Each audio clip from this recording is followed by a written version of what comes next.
Hi, everybody. Thank you all for being here tonight. For those of you that don't know me, my name is Joey Capitola, and I'm Ryan's childhood best friend.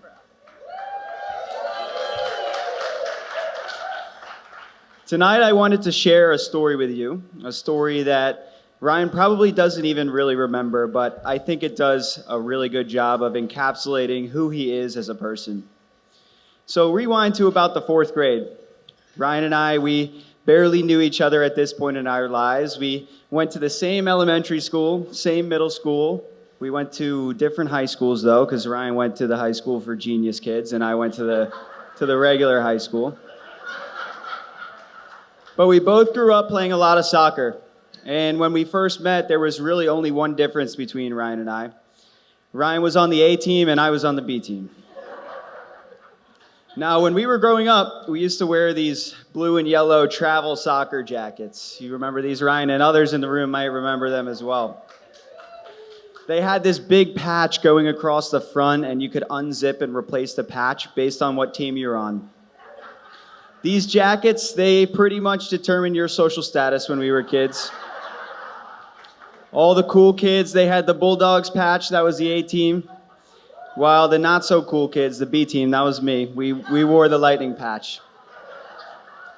And looking back on it, I really don't even know why I wore this Lightning jacket. I was basically just flaunting the fact that I was a subpar soccer player, but I worked on my game, I practiced a lot, and I got better every day, and the next year, I tried out again for the A team. And I remember being super nervous, really just about as nervous as I am right now. And I was nervous because even if I made the A team, the guys, they'd have to let me in. They'd have to consider me their new friend, their new teammate, and I just wasn't sure if that was going to happen. I just wanted to be one of the cool kids, I wanted the girls to notice me walking down the hallways with my Bulldogs jacket on, and I wanted to have friends like Ryan. So I gave it my all during the tryout. I went back home at the end of the day, and I waited for the results to be posted online. And I remember sitting in front of the computer just hoping that my name would show up, and sure enough, I made the cut.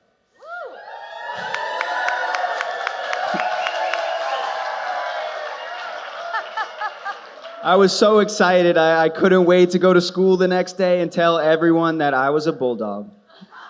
I couldn't wait to replace that shitty Lightning patch on the front of my jacket and walk down the hallways proud. But that was when the phone rang, and my mom said, "Joey, it's for you." And I remember thinking to myself, oh no, there's got to be a mistake on the posting. Was I really supposed to be on the B team again? My dad would freaking kill me, because my dad didn't plan on raising a B team athlete for a second year in a row.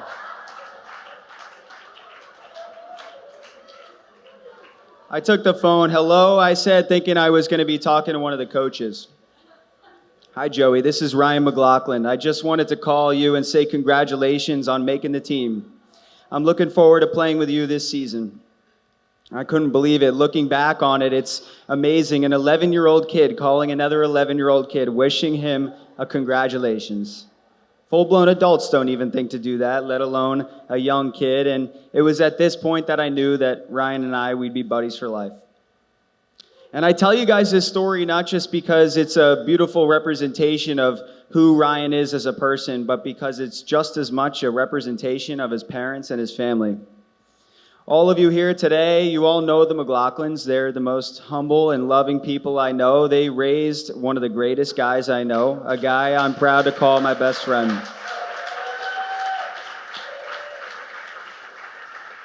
And now they're officially going to add one more McLaughlin to the pack, and I got a pretty good feeling that Zoe's going to fit right in. So Zoe, promise me you'll make sure your future son calls all the loser kids when they get pulled up to the A team, because you might just create the next great friendship.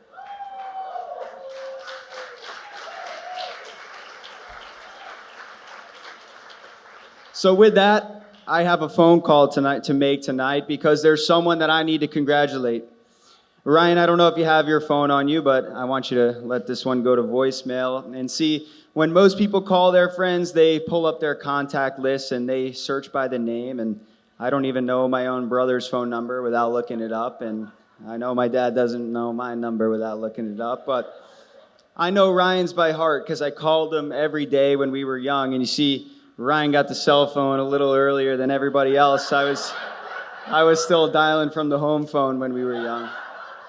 516.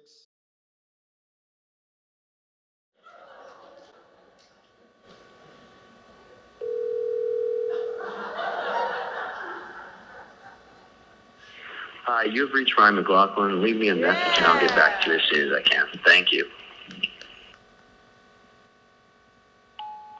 Hi, Ryan, it's Joey. I just wanted to call you and wish you a congratulations on your special day. I never got to thank you for that call you made to me when we were younger. Who would have thought it would bring us here today? Love you, buddy.